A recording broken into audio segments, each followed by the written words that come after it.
Throughout Lancaster County, pastures are a familiar sight. But what about this one that takes a bridge to cross? Or this highway overpass that never sees traffic? And this 4-lane interchange with ramps leading into a field? Or this 4-lane road that leads to nowhere?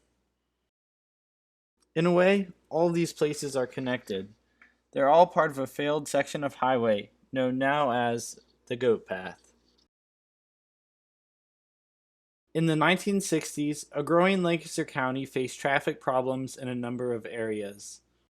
Pennsylvania Route 23 was one such area, as the 2-lane road had to handle much of the traffic coming in and out of Lancaster City's east.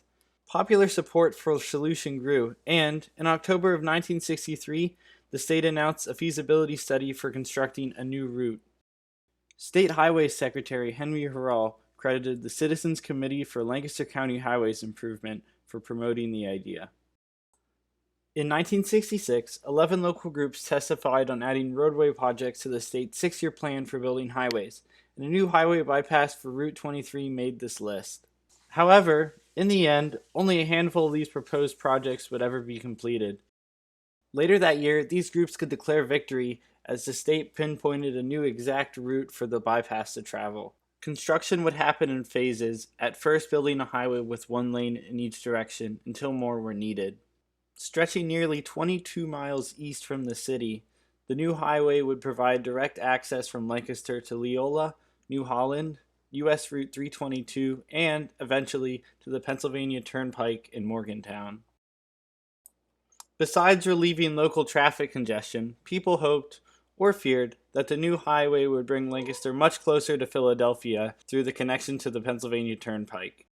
At first, Lancaster City officials were concerned that the new bypass would not link directly with Lancaster City, but instead only with U.S. Route 30 to the east.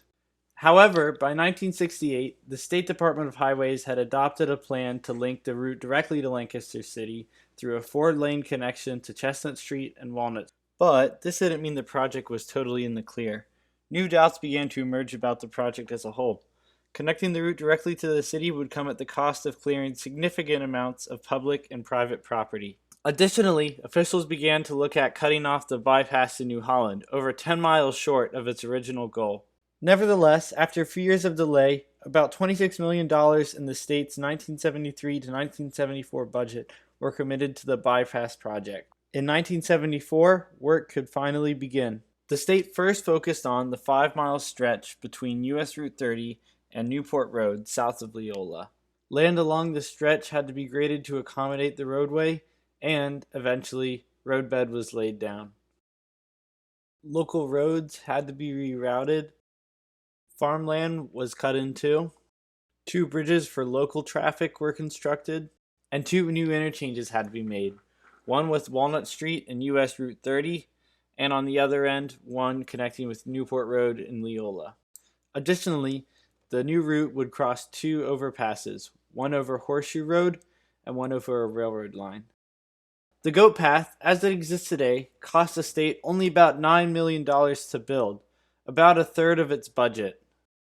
However, the Route 23 project began to fall out of favor with the state.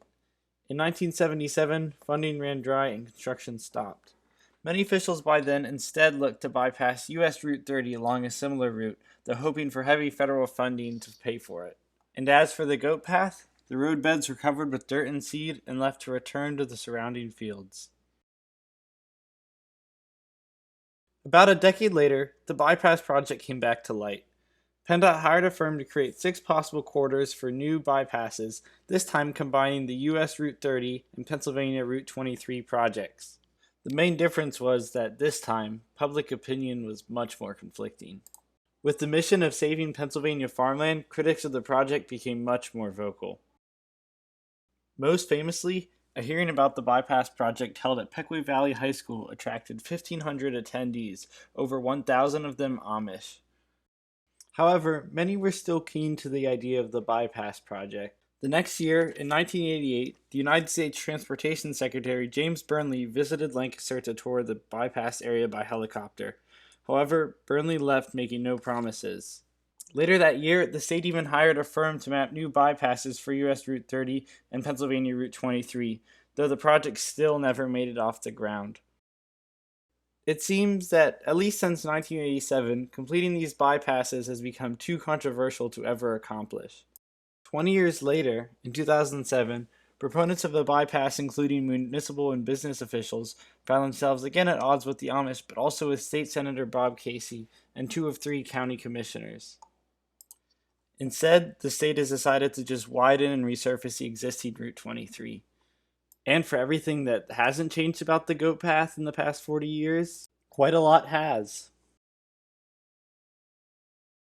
Some roads have been restored, fields are starting to come back, and a hobbyist club for model remote-controlled airplanes has set up right on one of the roadbeds. Even PennDOT's investment has given them a new maintenance location around the Newport Road interchange. And, of course, the goat path is now best known for the 50 acres of pasture that's leased out to farmers in the area. And now, despite whatever lays in the goat path's future, its past is just cows under the bridge.